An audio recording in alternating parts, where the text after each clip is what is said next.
안녕하세요. 오늘은 코이카와 WHO가 2016년부터 2022년까지 7년간 추진한 동티모르 WHO 소외 열대질환 통합관리 프로그램에 대해 이야기해보고자 합니다. 어떤 배경에서 사업이 시작되었는지, 어떤 사업인지, 그리고 사업의 성과와 이 사업을 통해 저희가 무엇을 배웠는지 살펴보도록 하겠습니다. 여러분, 혹시 소외 열대질환에 대해 들어보신 적 있나요? 우리에겐 이름도 생소한 소외 열대질환은 열대지방에서 발생하는 20개 질병을 통칭하는 단어로 사회경제적 취약계층에게 주로 나타납니다. 이는 개발도상국 주민들의 건강과 삶의 질을 심각하게 훼손하지만 국제사회의 낮은 관심으로 보건개발 우선순위에 밀려 소외되어 왔습니다. 남태평양의 작은 섬나라 동티모르 또한 소외 열대질환으로 골치를 앓고 있습니다. 특히 그 중에서도 토양맥의 장내 기생충증, 림프사상충증, 요스라는 질병이 심각한 상황인데요. 해당 질병들의 퇴치를 위해 동티모르 정부 차원에서도 노력하고 있으나 정부의 재원 부족과 국제사회의 낮은 관심 등으로 어려움을 겪고 있었습니다. 이러한 질병은 노동 생산성 인구 감소, 학업 성취도 저하, 불평등 등의 문제로 이어질 수 있는데요. 특히나 학령기 아동의 신체 및 인지 발달에 장애를 가져오고 이는 다시 성인기의 경제적 자립을 저해하여 빈곤의 악순환을 초래할 가능성이 있습니다. 이에 코이카와 WHO는 이 3대 질병을 통합적으로 관리하여 동티모르 주민 건강 증진에 기여하고자 본 사업을 진행하게 되었습니다. 그렇다면 사업이 어떻게 추진되었는지 좀 더 자세하게 알아볼까요?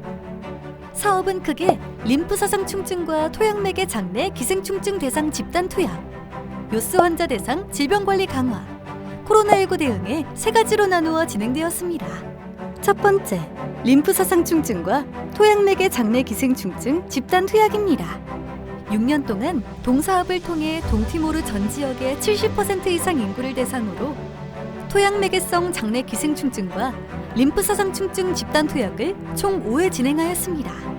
동티모르는 국토 면적이 우리나라의 강원도 면적과 유사하고 인구도 약 140만 명에 그쳐 전 국민을 대상으로 집단 투약이 가능했습니다.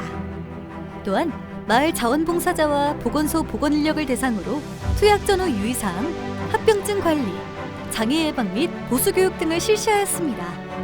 두 번째, 요스 환자 대상 질병관리 강화입니다.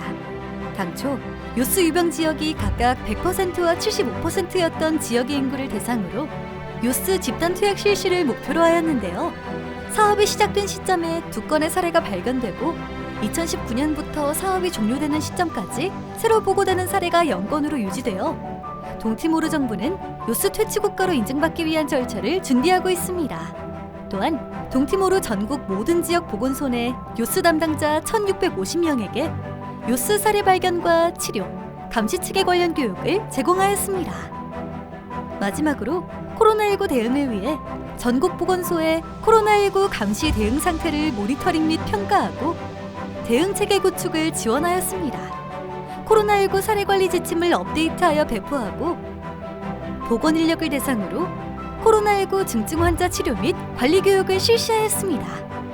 또한 13개 주 70개 보건소 및 6개 병원에 방역 물품과 IT 기자재를 지원하였으며 격리 침상 500개와 진단키트 5만 개를 지원하였습니다.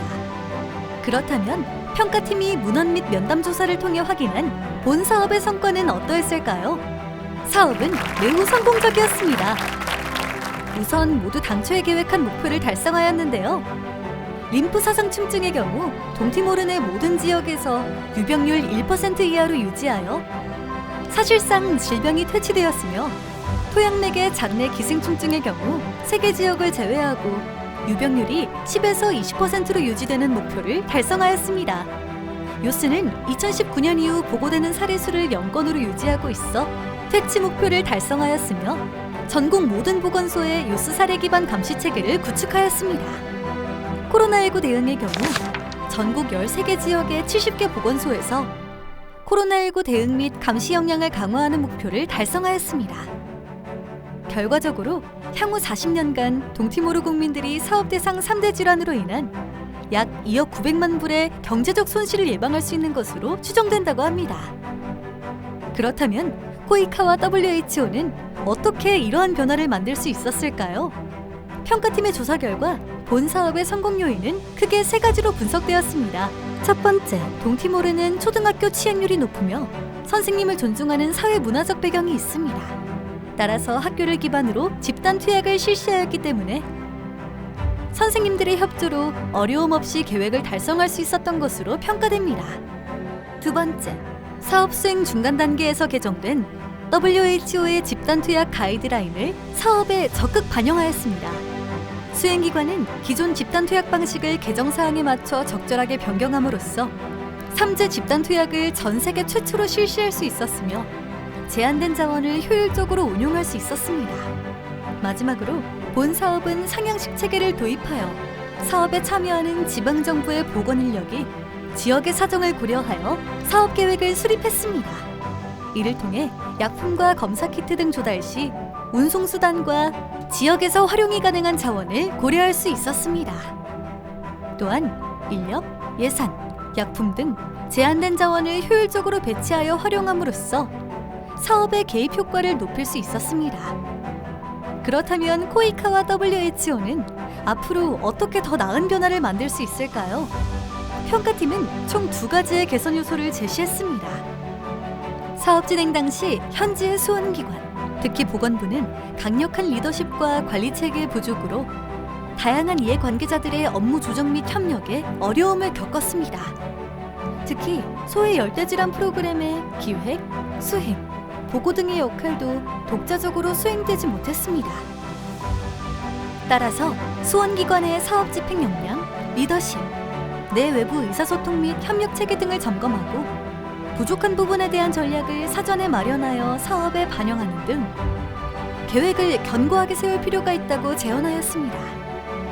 안타깝게도 현재까지 소외 열대질환 관리를 위한 동티모르 정부의 재원이 확보되지 않은 상황이며 WHO의 주도하에 후속 사업이 이행되고 있는 것으로 파악되었습니다.